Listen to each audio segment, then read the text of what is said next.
Welcome, everybody. We appreciate your coming and joining us. At last count, there are people from 14 countries around the world that are here. So we're really grateful for that and for your presence. And I am also so happy to say that Lori Frome is back with us. She is an early interventionist, that is a specialist in the development of children in 0 to 5, basically early childhood.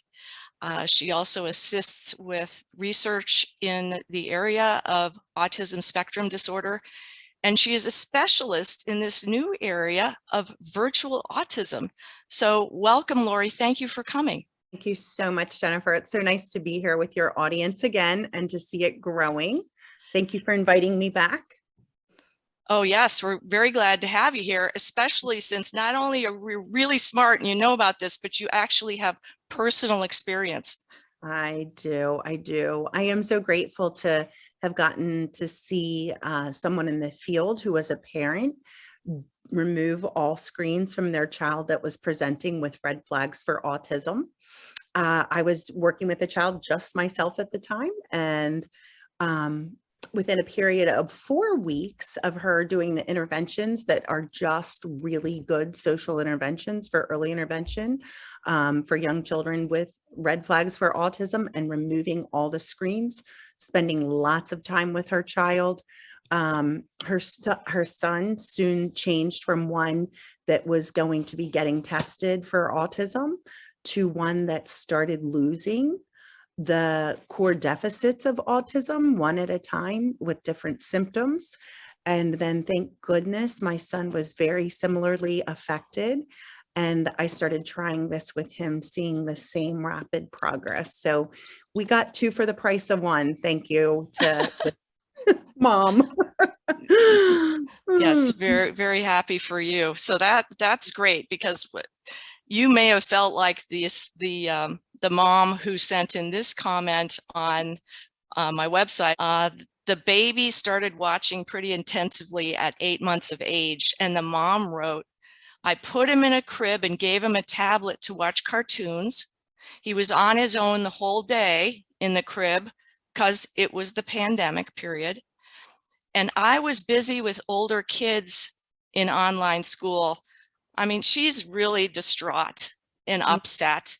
And you were there. And as we start this, do you have some words of encouragement for people who are out there from 14 countries around the world that are sharing these feelings?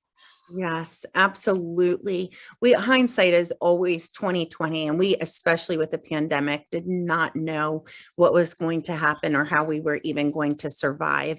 So with that said, I want to let you know that the past is the past in every situation in life. So we have to let that in the past. Where are opportunities for growth now and in our future? And so I'd like you, as moms, as dads, as caregivers, grandparents, who's ever out in our audience, if you're feeling like that commenter, or if you're feeling some other way that is negative or a lack of hope, I want to just encourage you tonight to start that candle of hope, because you're going to see this is possibly the first step of a journey that is absolutely beautiful. And I want you to leave that mindset behind and think fresh and new and positive every day, and realistic. It will happen. I'm confident. That's fantastic. So we will move on from there and in our hopeful attitude and talk about what we're going to do during this session. We had told you that we're going to be discussing the 2 things you must know about virtual autism. So by the end of this time with us, you'll know those. The plan is we are going to look at what to look for in the behavior of your child, what to do if you see these warning signs. Lori is going to have some wonderful demonstrations of techniques that you can use as parents. And then we're going to be talking about some resources at the end. So I hope you do stay with us. Lori, what age kids are we talking about in this session? Okay. I'd really like to reach out to parents tonight with young children ages 5 and under. And we also find that this protocol works the best with them due to something that the brain still highly has from till age 5, which is called neuroplasticity. That's our brain's ability to change based on what it's fed in the environment on a regular basis. And what I want parents to know as well, there's a lot of people asking, does this work for this type of child? Does this work for that type of child? What we generally see, and again, I'm saying in general terms, that the earlier this protocol is put in, so at the sign of the first deficits that you start seeing, you remove the screens and you start a high social interaction protocol. The sooner the better. So the earlier the intervention, the better. And the less severe, the quicker that it takes, I should say, the quicker the symptoms usually dissipate is what I'm trying to say, not the better. If your child is older, you can expect the progress to be a little bit slower, but I don't want you to give up hope. And remember, my own son was 3.5 when I did this. And also, if the child is more severe, you will find that it usually is going to take a little bit longer. And by that, I mean, usually 18 to 2 years for a younger, less severely affected child for this protocol, and usually about 2 to 2.5 years for one that is older and more severely affected with the intensity of the symptoms and the deficits. With that said, I want you to know some people feel like their children were born this way. Does it work with that child? That I've never seen any development. We have seen it work with those children, absolutely, as long as that was their history of high screen time and less social interaction and exposure. Does it work with children that seem to be developing typically right on schedule and then started to have regression, lose words, lose developmental milestones, lose the desire to be with family members? Absolutely. So both of those types of severity, symptoms, profiles, trajectory, we would say all of them could be candidates for this with those two precursors. And I'd like to know, where did this term virtual autism come from? We know it has to be a new age condition because it has to do with devices that didn't even exist 10 years ago. So who coined that term? So Dr. Marius Zamfir is from Romania. He actually has a clinic there that is ABA based, and he coined the term virtual autism. He has research out about children in his clinic, but basically the term doesn't mean what some people think it means. This term virtual autism, according to Dr. Zamfir, means that this is a condition that will test and present like classical autism, which doesn't necessarily have these features in it of the high screen time in early childhood or the lower social interaction. So what he's not saying is that this is caused by the virtual environment, but saying that this is a virtual presentation. It mimics that classical symptoms of autism. And yet this is different because it responds rapidly to a protocol like the ones that we have. And so the science is still trying to catch up. Some doctors and people in our field are writing textbooks and doing blog posts and all nice and amazing information to add to the literature. There's studies being done all over the world. And what most of us can say that are working with clients is that this has been extremely successful for the families that have bought into this and carry out and carry through the techniques that we coach and model to them. I think it's a good idea to remind parents in the throes of this about what it is that the baby needs for best development, because you can sort of lose the forest for the trees and forget about it. So if you could please remind us. Absolutely. And to front with that, we know that no parent is perfect. So please know, I can't do this every day. Jenifer, I'm sure, couldn't do it every day. And yet we want to keep this at the forefront of our mind, because at that point, we all have that we want our child to be the best that we can be, and we're going to do our best.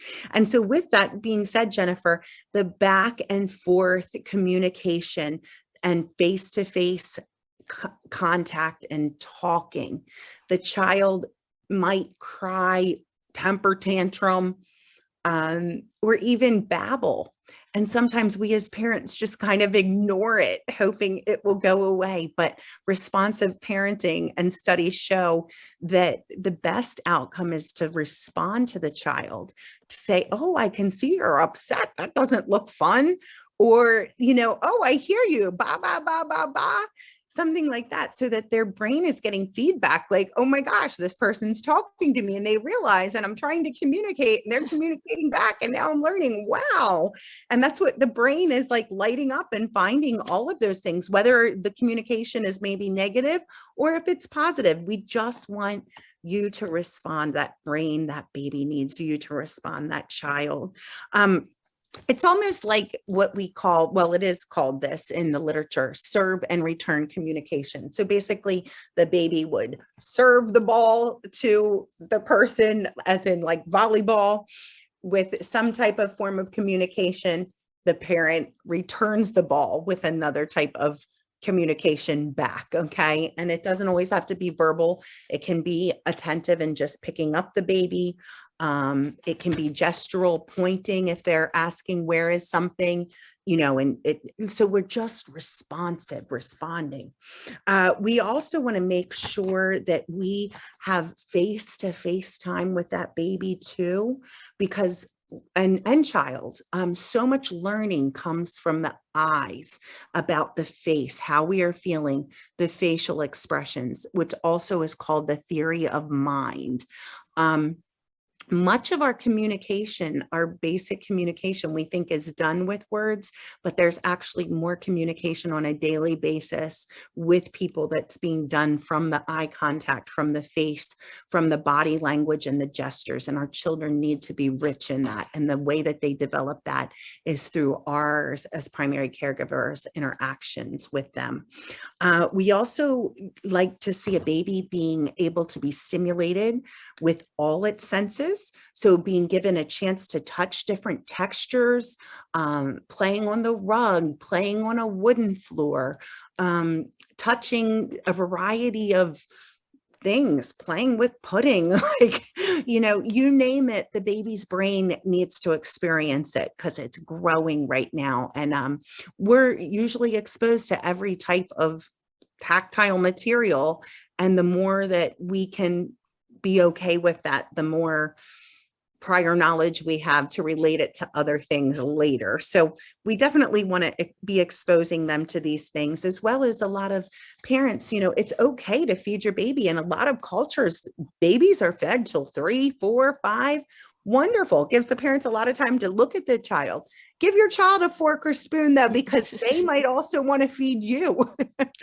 And don't worry about the mess, because they can help you clean it up. And we'll talk about that as we continue in this webinar tonight. Also, the ability to play outside gives them sensory experience we cannot create at home. Don't think your fan or your air condition can replicate the wind or the snow or the rain or the rustling of trees. We can't make it in the house. And our brain as Homo sapiens for the past 200,000 years has been exposed to the outside for most of our daily life. So we need that exposure to continue to develop, typically, as our ancestors did. Going to the park, playing, seeing lots of kids in social interaction environments, and also the benefits of nature, just taking your kids, whatever your environment is like where you live, and just labeling and pointing out and showing them things, and really helps increase their understanding of the concepts in their world and environmental awareness, as well as continues to build their vocabulary and their prior knowledge to use when they get into school. This back-to-back, back and forth serve and return you're talking about also builds a heart-to-heart connection, doesn't it? I think the word is attachment, and Mm, Parents didn't even have to think about attachment, but now they mhm. have to think about it. Absolutely. With that attachment, definitely comes a lot of bonding and the baby being able to self-regulate from the parent's touch, from the parent's consistency and responding, that baby learns how to self-soothe because the mom or dad or caregiver first showed it how to self-soothe, patting the baby, talking to the baby in a calm voice, however, wrapping the baby up and swaddling it, making it feel safe.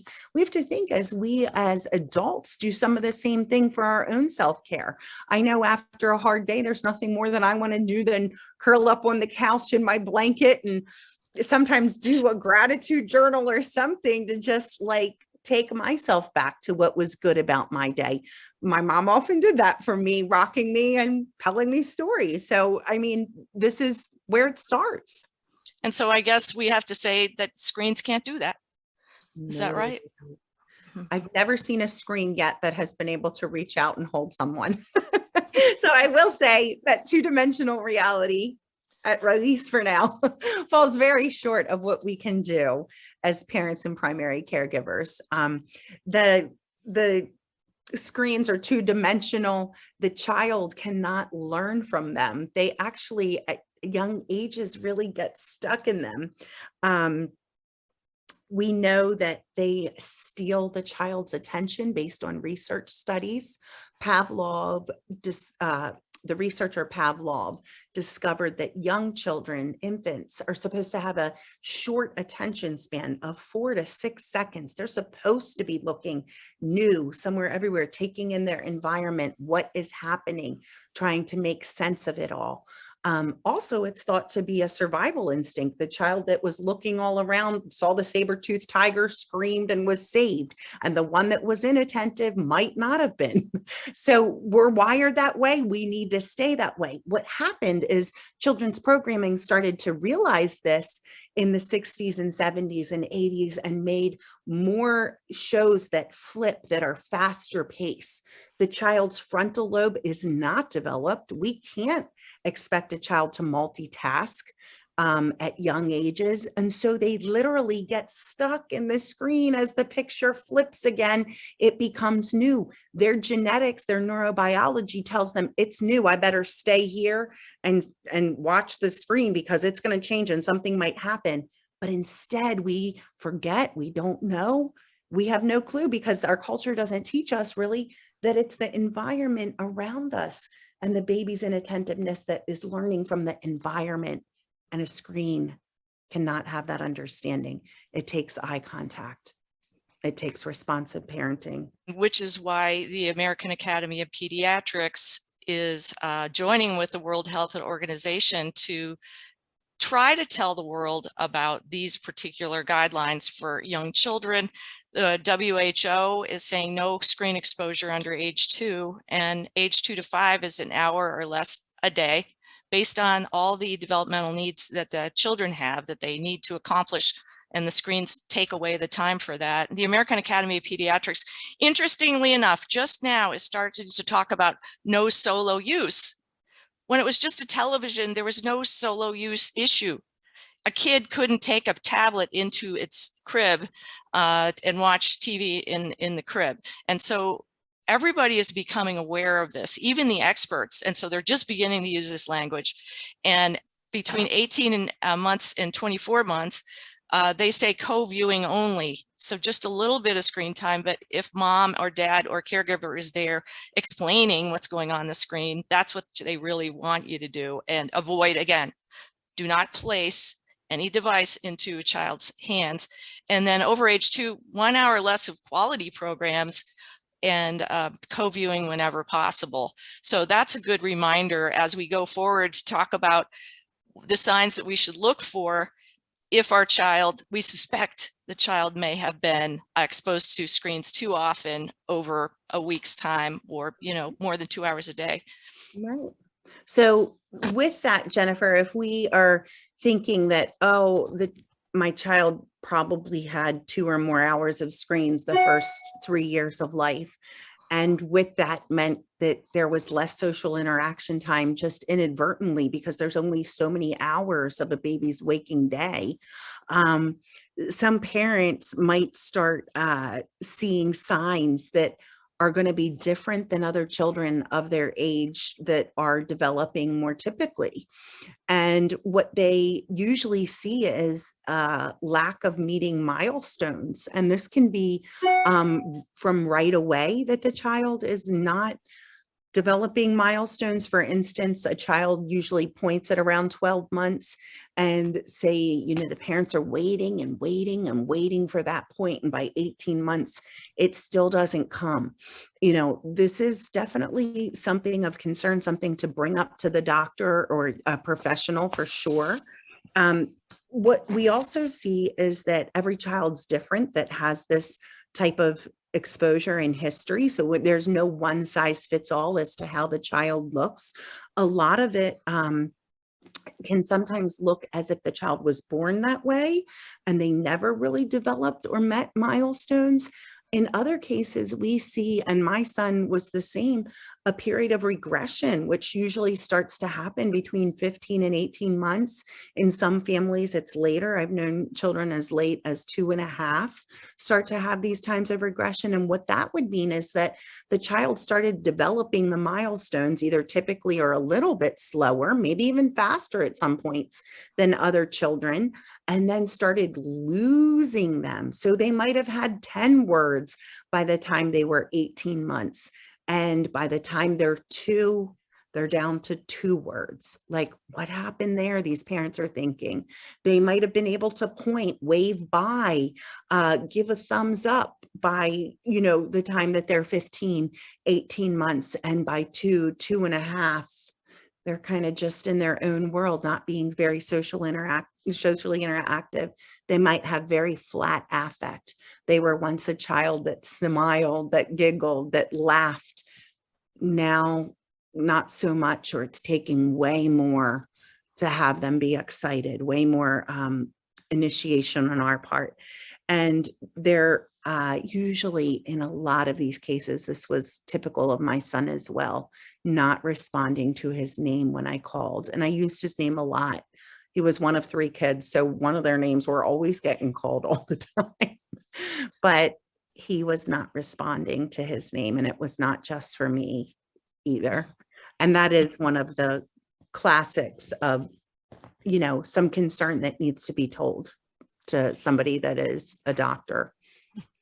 Yes, it's so great that you're very specific about these signs to look out for. And now we're going to get into what we promised everybody, which was the 2 things you must know if you see some of these warning signs. And what do you do? Well, first, I want to just let parents know that it starts with you. So what do we do as parents to help our children? We're responsible. Yes, we are. So what you first need to do is detect yourself, which means hide the remote, unplug the television, put the tablets in a lockbox or give them to somebody for a while, put them under the bed, hide them a new place every day, whatever you need to do. That will allow not access to the television or tablet time. And then with the phone, definitely for the parent, I know I had to do this myself.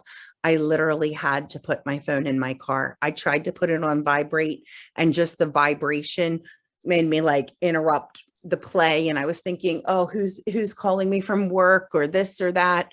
It was always something important. I would find myself distracted just from that buzz of my interactions with my son.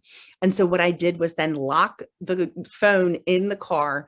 And every 2 hours, I had set a timer on my microwave that I could go out and check it while my son was doing something safe and playing, where I could still see him, but he wasn't involved in any of the phone exposure. I needed to work too. I was a working mom. So we're also going to take away electronic toys, the toys with all the bells and the whistles and the light up and gadgets and sounds, they disrupt a child's play.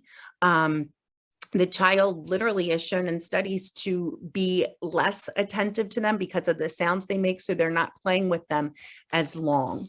And that traditional toys like blocks and balls and swings and just the good old stuff is the stuff that has more opportunities to learn and engage deeper with.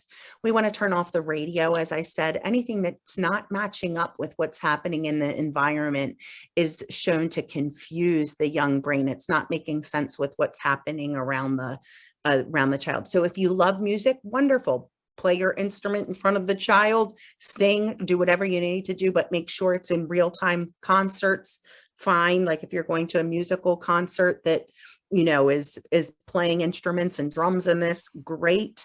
And then even when you're at the pediatrician's office or a visit outside in the community, try to stay away from that TV, sit under it with your child, occupying them with a book or some other kind of toy, wait in a different lobby or a waiting room, wait in the car, tell the receptionist to give you a call when the appointment's there. So those are my recommendations for the DTech part of it, the taking away screens. And then the second part, I will say that we also want to definitely talk to them and interact with them. We want to be looking at them. We want to be taking opportunities to label everything that's around them. We want to be touching them and hugging them, reading to them, playing with them and doing floor play, which is getting on the child's level and following what they're doing.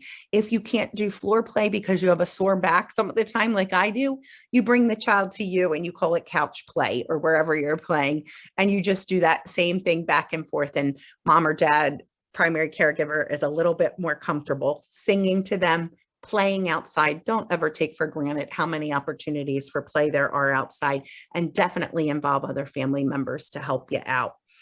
So important. We've now looked at our 2 things you must know here.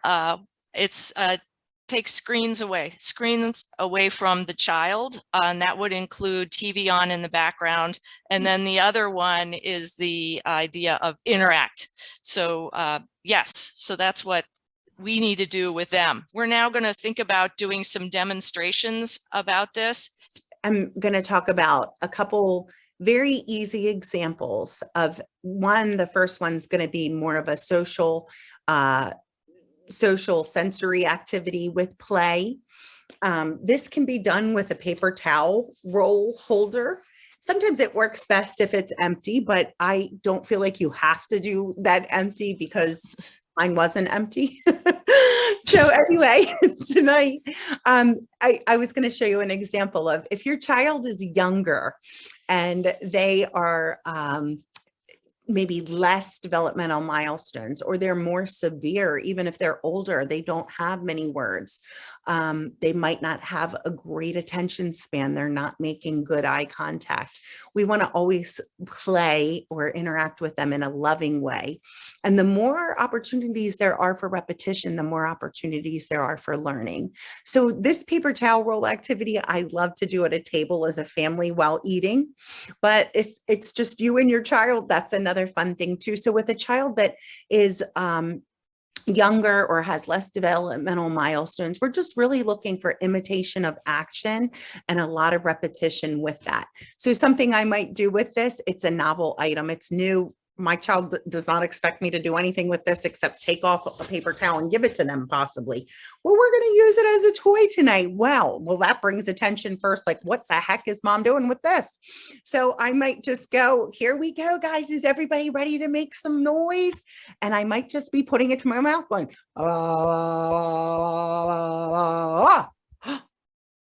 your turn. And I'll pass it to the next person, not the child, unless the child's the only other one. They're going to do the same thing. Your turn. And you see that difference in the language, the intonation gets the child's attention first. The novelness of this usually gets the child's attention. And then it's getting passed to everybody they love. They're like, what is going on here? And so by the time it gets to the child hopefully is going to see that give and take gesture. So if the child puts their arm out, wonderful. Thank you for paying attention. If the child doesn't, it's okay. If the child's just looking at you and that's where they are, amazing. If they're not looking at you, I encourage you to take their hand, put it to their face, and you model to them a little bit like I was doing, just like speeding it up a little bit. Nice work. Good job. As if they had done it to themselves, as well as taking the paper towel roll and putting it on them with a full prompt, giving them a chance and saying, nice work. You did it. So you're acting like you're their hand, their conduit. It's called a full prompt. If your child is experiencing greater development or is older or less severely affected, what we might want to do here is work on some words. So maybe your child only has like 1 or 2 words, maybe it's or syllables, ba, ba, da, da, something. We might want to say, okay, we need to call mama tonight. We need to find out, where is she? Let's call her. And we're going to go, mama. And you would want to show the child before, mama. Watch, I'm going to call mama. Mama. Can you do it? And give it to the next person. They're going to do it. Oh my gosh. Now they're calling mama in a different voice. Next person, next person. It gets to the child again. Can they do the give and take? Sure. Will they put it to their face? Let's hope. Will they just pause? And you might need to fill in mama, but we want to keep this going, keep it going regularly, because we want to give children the more opportunities there are to practice, just like with us, the more opportunities there are to learn. Another one would also be like helping with laundry. We all have to do laundry. We all have to do it. And so one of the things that I did with Max, he was more affected for this laundry activity, and I just needed him to stay with me. So I had to position him in a place where he could pay attention. And I had to think of what the heck I was going to do to keep this kid with me so that I was going to be able to put all the laundry in before the machine started.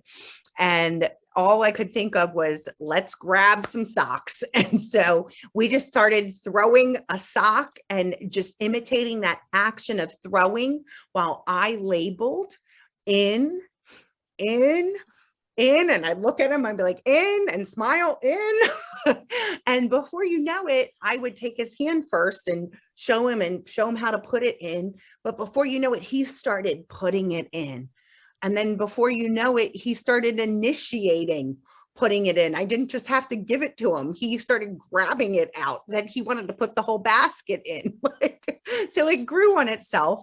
And as he progressed, and again, for the child that's higher developing, that maybe already has some words or already understands the concept of in, we might say, oh, white shirt, in, throw it. Oh, what's this?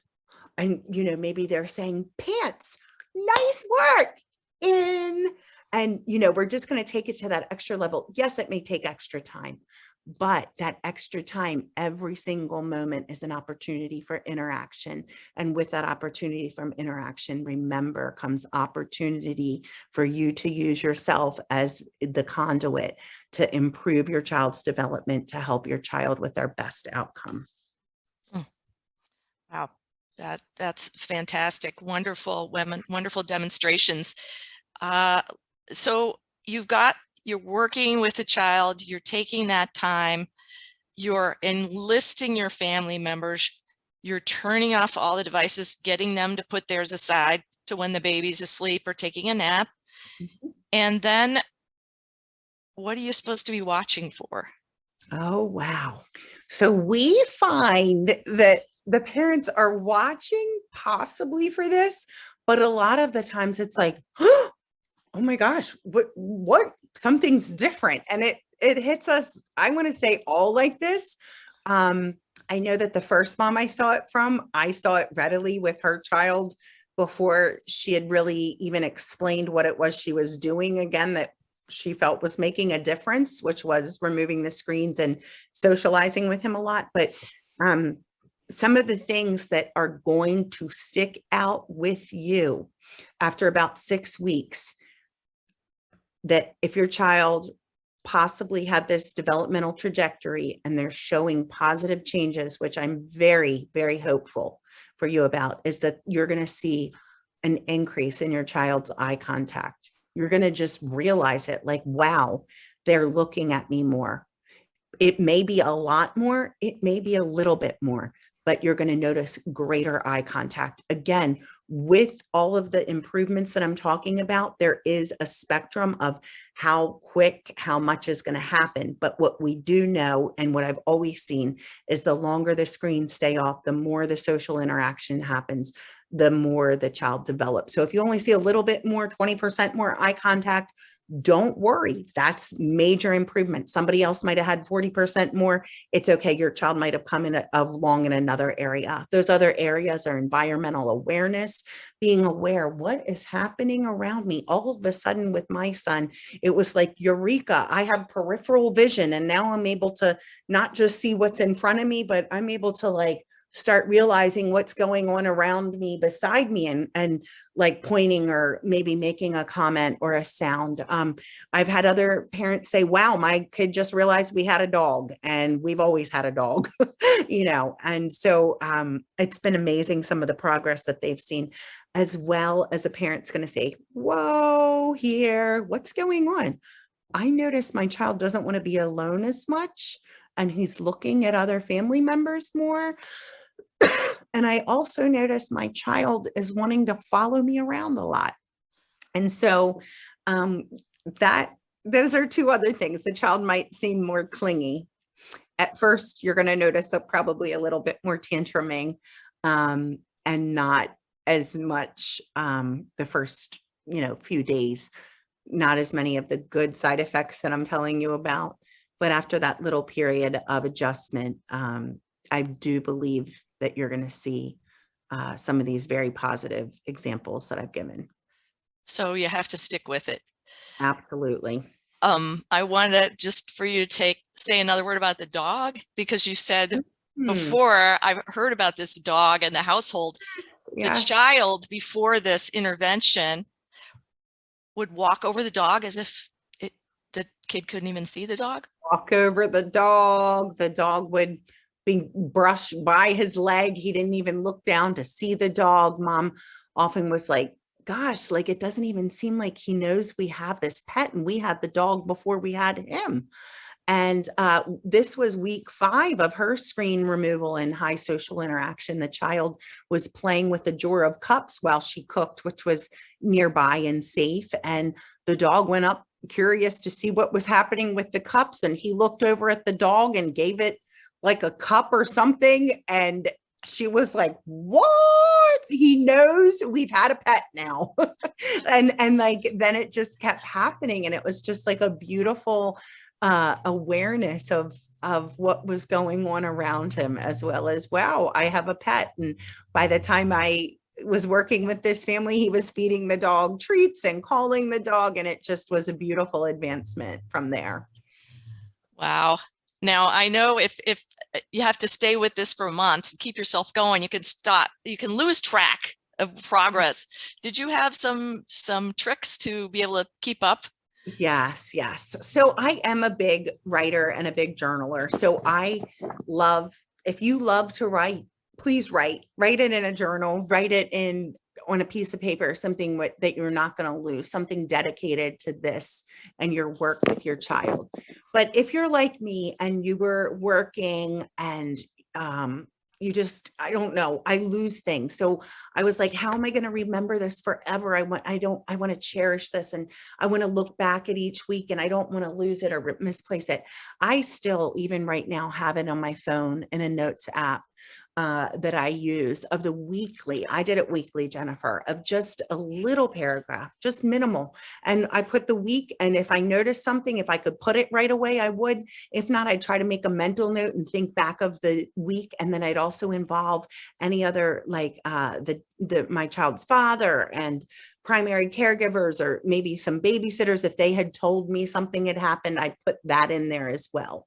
There's another tool I know you're going to share with us that I also used. And it is an an assessment scale. This assessment is from the website childbrain.com. It's under ASD assessment scale. And it is wonderful. It is not like a standardized tool. It is not definitive of a diagnosis by any sense. But what I love about it is that it breaks down the deficits of autism, which are social interaction, deficits in language, and deficits in behavior, and puts them in a percentage wise. And you'll see this where this how to rate at the top, Jenifer, where it says social interaction difficulties, and it says how to rate. If you click on that, you'll see that the no would mean it's not happening, or it rarely ever happens, like barely ever. The resolved is going to mean that, well, it used to happen prior to this, but they're not doing that anymore. The mild is going to be a score of about 25% of the time it's happening. And then the moderate, about 50% of the time. The severe would be 75% of the time or more. And so as you do this, I really recommend doing this monthly. I did this with Max monthly because the progress is quick. The first several weeks, the first several months, and then the milestones take longer to meet. And if we're not monitoring with data and with feeling that we have a handle on things, then we as parents and as caregivers can miss all of the amazing things that we have been like pouring into our child so that they can gain these skills, because it's little changes. And those little changes, though, don't add up necessarily in weeks, but then at a month's period at that time. And so what most parents find is that a score of 5 to 8 points each month decrease is what usually happens when this protocol is followed. Another nice thing about this is if you share this with your caregivers, with your spouse or significant other, the baby's father, mother, you're going to start seeing areas that are improving rapidly, and you're going to start seeing areas that are still a concern. And then you can start building your plan of how to continue to work with your child. What are some areas? Do I need to focus more on language and speech, or do I need to focus more on behaviors or something? So it can help guide your interactions with your child. And it's nice to be able to save it, Jenifer. It will print out or save as a PDF. Mm-hmm. And it's also a nice tool to share with a therapist or the pediatrician as to where your child is functioning in this, this scale. Well, it's interesting you say that, because a lot of people are asking, when do I consult a professional, or maybe even who? Mm-hmm. And so that would obviously be as soon as you have concerns. You would want to always address this first with a professional, which would be a doctor of the child, a pediatrician, somebody responsible for the child's care, medical care. And then you'd want to also be getting any therapist in that is recommended by that doctor. We work in this protocol. My son had an ABA specialist. My son had a speech therapist. My son had an occupational therapist. If you can't get those resources, I am blessed to live in an area where those are readily available and very low cost with insurance. But I've worked with many a family that don't have that opportunity, that have had to pretty much do it by themselves with minimal coaching and just using resources like we're going to give the families today. And they still had amazing, amazing outcomes. It is important to keep the doctor abreast of everything, of any questions that you might have. But also know that you can do this too, and that it's okay to involve other professionals as long as screens are not being used, we would say. Mm-hmm. And then just a word on this word. People get hung up. They hear the word autism and they kind of freak out. And so it's like, what do you tell them about that word? Yes. So I always say that word is just really a diagnostic term that falls under the definition of a lot of different symptoms being combined together that your child may or may not have. So I really ask a parent, and yet I know as a parent myself, when this happened, there were so many mixed, deep feelings about that word. And I was overwhelmed at first.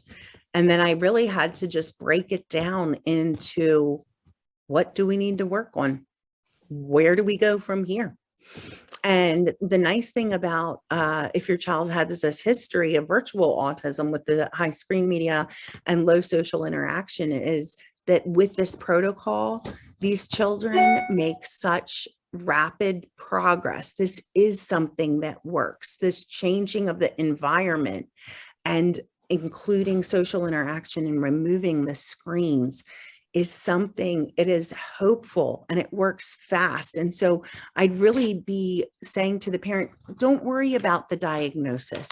Think about the opportunities you have to be a conduit to your child's development, to their learning and their connection and bond that you have to build, because it's very self-rewarding for you as well. So soon as you see your child's going to progress and you're going to feel like, wow, this is getting to be less and less of a concern and more of a gratifying bonding experience. And it just is kind of like self-fulfilling of, yeah, I'm going to keep this up because look at what's going on, and even the siblings a lot.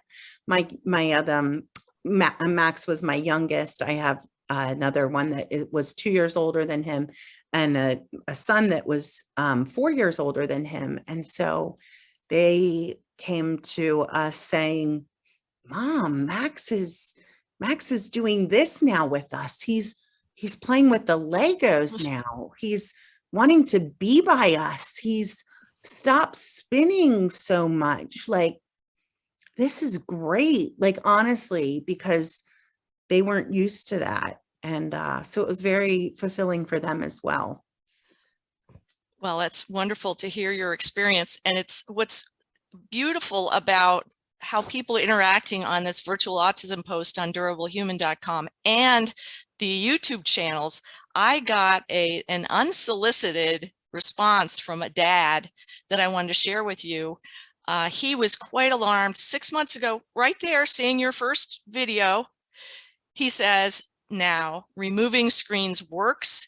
It's a slow progress and did span 6 months for us, but at the end, it's all worth it. He came out of wherever he lives in the world and took time to write this to give hope and encouragement to everybody out there who's noticing this problem. And so it's, I'm so indebted to him and all of the people that are showing interest and willing to listen and just act on this. And it's, anyway. That's a beautiful story. And Jenifer, I want to point something out. That was a dad comment there. And a lot of times I find that one parent is more supportive of this than another.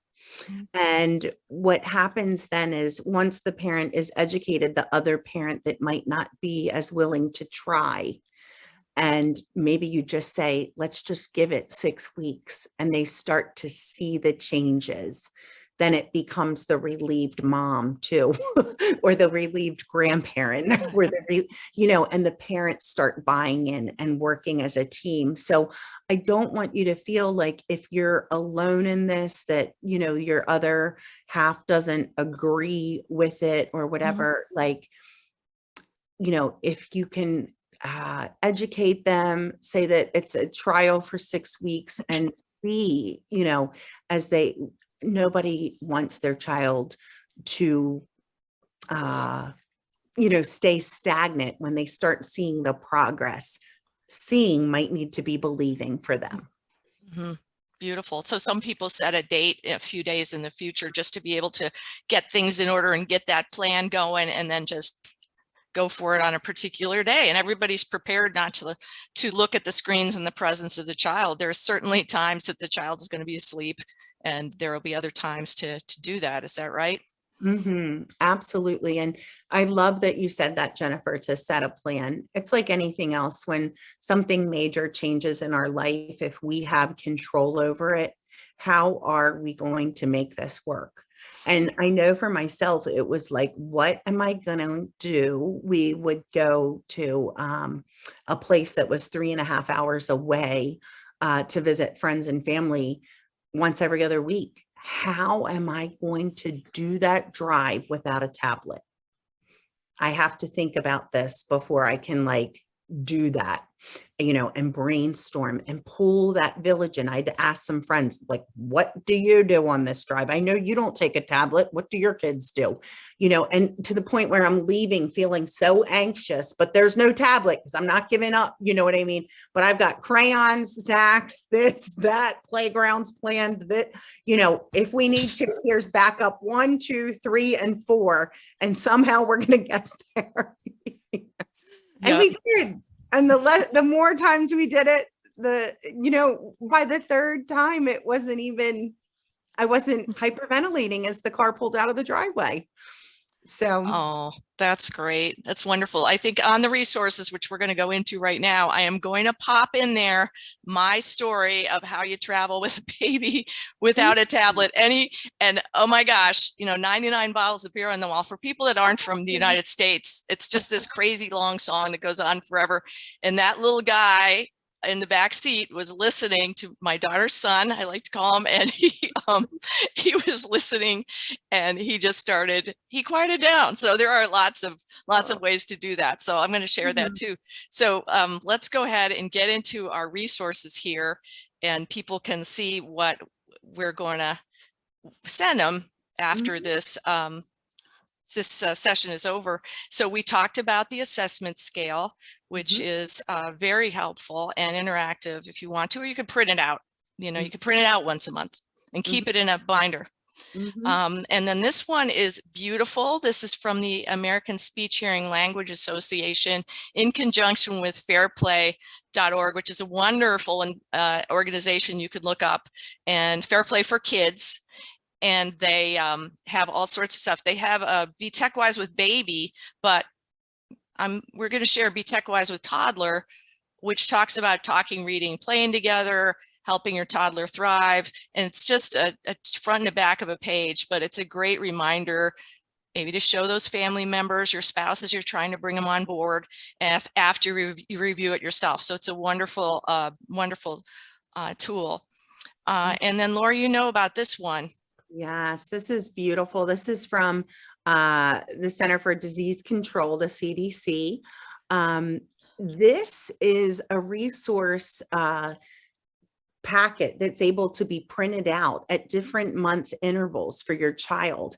And it looks at the 5 developmental domains per their age. So as Jenifer pulled up this one for 1.5 years, what do most children do by this age? It looks at, I can tell that first one is social and emotional. It goes down to talk about fine and gross motor resources, self-help or adaptive language. And it kind of guides you that, okay, if my child is not doing this thing, was it something they've already done and they're just like ahead to the next step?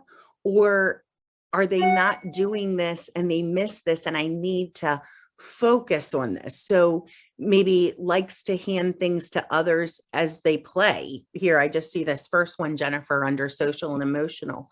Have they had a lot of opportunities to do that? Maybe they haven't because of COVID. Maybe they haven't been going to daycare. Maybe they haven't been playing with friends. Well, how can I create those opportunities then with me?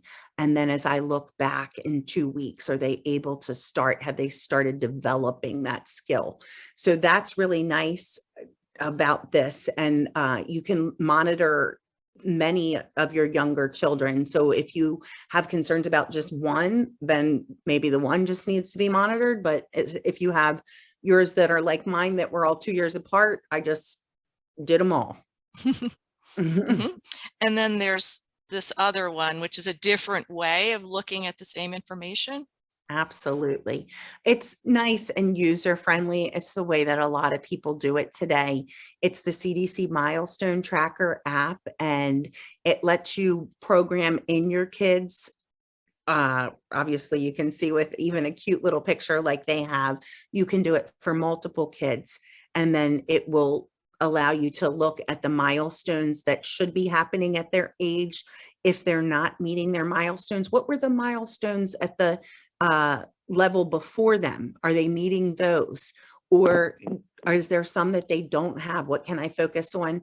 This is also a wonderful tool in our country, in the US, to say, hey, there is a problem. I'm going to call early intervention if my child is below 3 years of age. Or in the US, again, I'm going to call Head Start or other resources, talk to my pediatrician, because there are some concerns, now that they're not meeting this certain milestone. So it gives the parents an empowerment of being able to help their child. And how would you use this tool when you are not handling your phone during the day, Lori? This is not something, Jenifer, that's going to need to be pulled out every day. This is like a resource I'd look at maybe once a month, maybe twice a month. And it's really, honestly, scanned over 5 or 10 minutes. It's very user friendly, very short sentences, and also has details of places to get more information if needed. So it would be something, honestly, I'll tell you where, and I would do it as like, before I go to bed, but not right before I go to bed. Yes, right. Get that blue light out. Right. Yeah. Get the blue light out of your face and have a nice screen-free bedtime. Amen. And then we have these other resources. I've mentioned this a couple times. Durablehuman.com/virtual autism. There are, we talk about the sort of the findings of researchers around the world. You can see Lori's webinars through there. And also on the Durable Human channel on YouTube, there are other different interesting videos about attachment and basically interacting with your child in early childhood. And people are joining there and they're talking to each other. I would ask you to please, when you're visiting over there, can you please just sign up and be a member of the new Durable Human channel? Because once we get to a certain level of people, I still need a couple hundred, we can have a much better community. It's going to allow people to communicate better. So I want to thank you for your time today, all the folks that stopped in and that are going to watch this. And Lori, thank you for being here.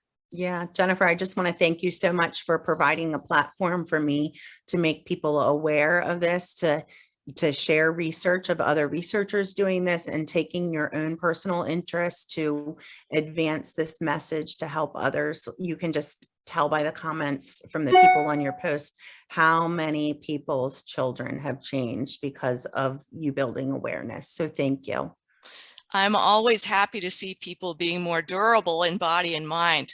So I will stay on that quest, but I would love to have you keep it on as my partner. So, so thanks everybody. I hope we stuck to the hour, and we will be back in touch.